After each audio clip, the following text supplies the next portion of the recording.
I wonder if you've heard of Maynor Chima. She's doing 28 A-levels. I was going to say this summer, but I don't think that's true. I think she's done some A-levels in November, some international A-levels, and she's doing the rest in the summer. But even doing 5 A-levels is difficult to slot them all in. And there's some A-levels which I think, frankly, one should do, if particularly if one's got an international background. There are languages one should do just simply to get into the habit of doing an exam, and do them early, do them the year before.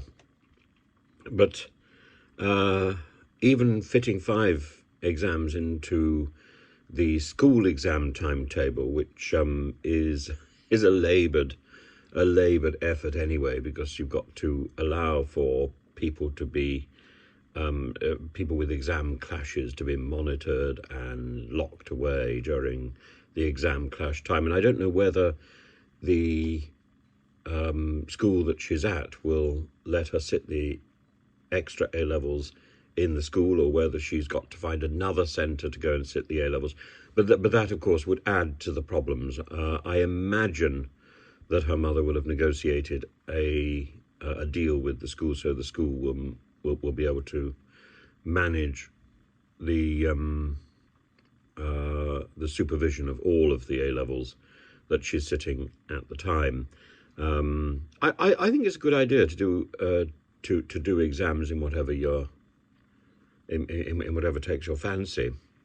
There are exams in a variety of different subjects. If you're doing maths, it makes sense to do further maths, statistics, psychology, film studies, theatre studies. These are light subjects, but they're heavy on the reading. So some of the subjects which I suspect she is taking exams in, it's not so much a matter of her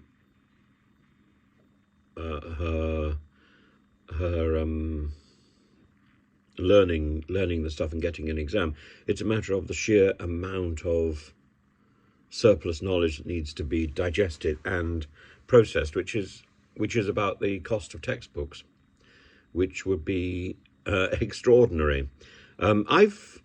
I've taught a range of these rather niche subjects, like classical studies, or I seem to recall doing a term or two on mythology, which was great fun. And the textbooks were often faulty, but if you change, if you repair the damage done by the textbooks, well, then you're definitely out for a lower grade. So you have to follow the information which is in the textbooks, even if it's slightly faulty. And but for the most part, the A-levels are good exams, and I don't think that when you go to university at undergraduate level, you're going to be more challenged than you are at A-level. I think as you move through the university system with a master's, which is a bit dull, to a PhD, DPhil, that's when there's some challenge and some stretching of capabilities, capacity, and you get a chance to tailor the subject to your interests. But yes, A-level is a good exam. 28, I think, is a bit of an over-egged omelette, and I don't think UCAS will have the slightest idea what to do over that. UCAS doesn't quite like students taking an A-level in their own native language if it's not English, their first language. But yeah, there's a quick A-level for you if you have if you are bilingual and you have a language which is not English.